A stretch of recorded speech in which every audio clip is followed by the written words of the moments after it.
दीपांशु इस वक्त मेरे साथ स्टूडियो में जुड़ चुके हैं। Deepanshu, good morning. कोई बहुत अच्छा हफ्ता तो रहा नहीं है, बहुत भारी स्विंग्स, उसका सामना हमारे मार्केट्स को भी करना पड़ा। आज भी संकेत अच्छे नहीं है, कमोडिटी मार्केट लेकिन अच्छे मूड में है। बताइए कहाँ नजर रखें?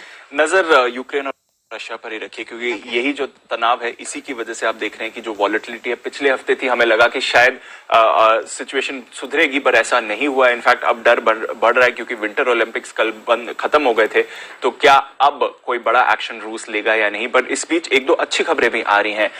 एक तो ये चिंता ग्लोबल बाजारों पर हावी है, पर कल शाम व्लादिमीर पुतिन और फ्रांस के प्रेसिडेंट इमैनुअल मैक्रोन के बीच बातचीत हुई, और उसके बाद ये निकल कर आया है कि दोनों देशों के बीच में बायलैटरल समिट भी होने वाली है इस मुद्दे को लेकर, अगर रशिया यूक्रेन को इन्वेड नहीं करता है। तो थोड़ी ये राहत की एक खबर आपको आती हुई दिख रही है। पर इसके अलावा थ्रू द वीकेंड विवादित क्षेत्रों में, जो डॉनबास है, क्राइमिया के क्षेत्र हैं, वहां पर हमने लगातार गोलीबारी की खबरें देखी हैं, कई सारे विजुअल्स आए हैं, 2 सिविलियंस की मौत भी हुई है, रशिया कुछ लोगों को वहां से इवैक्यूएट कर रहा है। तो ये जो खबरें पिछले हफ्ते के एंड में थी, ये थ्रू द वीकेंड भी हमने आती हुई देखी हैं, और यहां से चिंता अभी भी बनी हुई है।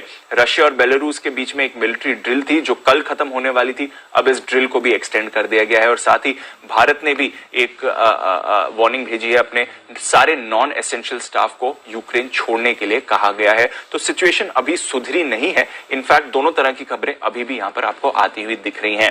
अब इसका इंपैक्ट हमने देखा ग्लोबल मार्केट्स में पड़ा है।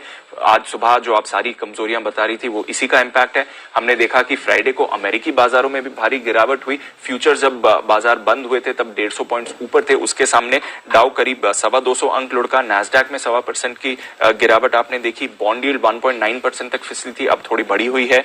इसके अलावा दो और फैक्टर्स थे। तो रशिया यूक्रेन की टेंशन तो थी, जिसकी वजह से अमेरिकी बाजार फिसले, पर क्योंकि आज अमेरिकी बाजार बंद है, तो लंबे वीकेंड की वजह से भी काफी निवेशकों ने अपनी पोजीशन हल्की करी, थोड़े वॉल्यूम्स भी कम थे, और इसके साथ ही मंथली एफएनओ एक्सपायरी भी थी अमेरिकी मार्केट्स में, जिसकी वजह से वॉलेटिलिटी आपने बढ़ती हुई देखी। तो 3 फैक्टर्स थे जिसकी वजह से अमेरिकी बाजारों में आपने गिरावट के साथ ट्रेड देखा।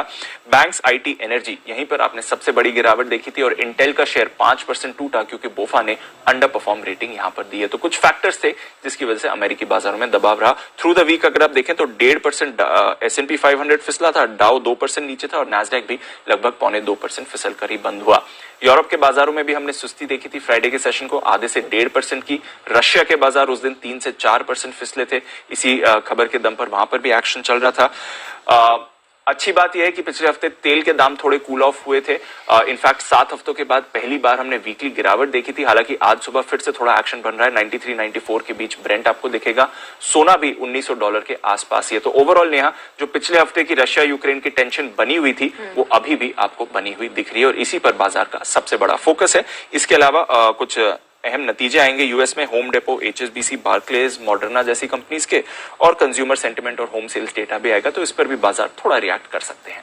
चलिए, तो सार यही निकल के आ रहा है कि यूएस यूक्रेन का जो तनाव है, उस पर अब पूरी तरह से दुनिया भर के बाजारों को नजर रखने की जरूरत है। शुक्रिया दीपांशु, हमारे साथ जुड़ने के लिए, वो ग्लोबल अपडेट्स रखने के लिए।